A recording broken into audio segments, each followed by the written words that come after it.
పేరు సాయి కుమార్. ఓకే, ఎక్కడండి మీది? మాది విశాఖపట్నం.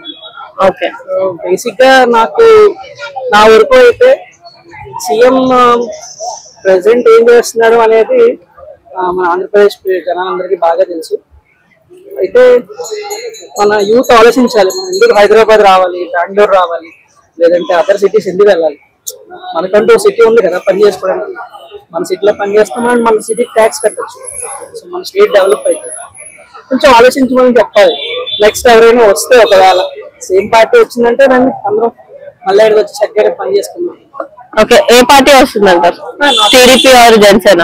అది అదే తెలుగుదేశం బేసిక్ గా అయితే టీడీపీ జనసేన లేదా వైసీపీఓ మళ్ళా. ఓకే, ఒకవేళ టీడీపీ వస్తే ఏపీ డెవలప్ అవుతుంది, అందరికి జాబ్స్ వస్తాయా? అంటే చంద్రబాబు నాయుడు గారు ఉన్నంత వరకు అయితే ఛాన్స్ ఉండొచ్చు.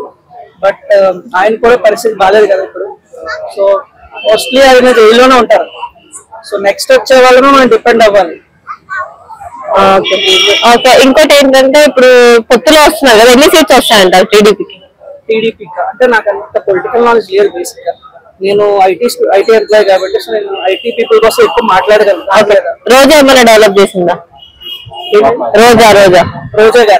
రోజా గారు ఆమె సాంస్కృతిక డిపార్ట్మెంట్ కాబట్టి మేబీ లైక్ అది దానికి సంబంధించి ఏమైనా చేయొచ్చేమో. మన ఐటీ మినిస్టర్ ఎవరో తెలియదు, మీరు తెలిస్తే నాకు చెప్పచ్చు. గుడివాడ అమర్నాథ్ అది అనకాపల్లి ఏమైనా డెవలప్ చేశారా? నెక్స్ట్ ఇయర్ ఏమైనా చేస్తే నెక్స్ట్ ఎలక్షన్స్ లో మేము ఏమైనా రావడానికి అక్కడికి వచ్చి పని చేసుకుంటాం సార్. కొంచెం అనవసరంగా ట్యాక్స్ చాలా ఎక్కువ కడుతున్నాం. Thank you.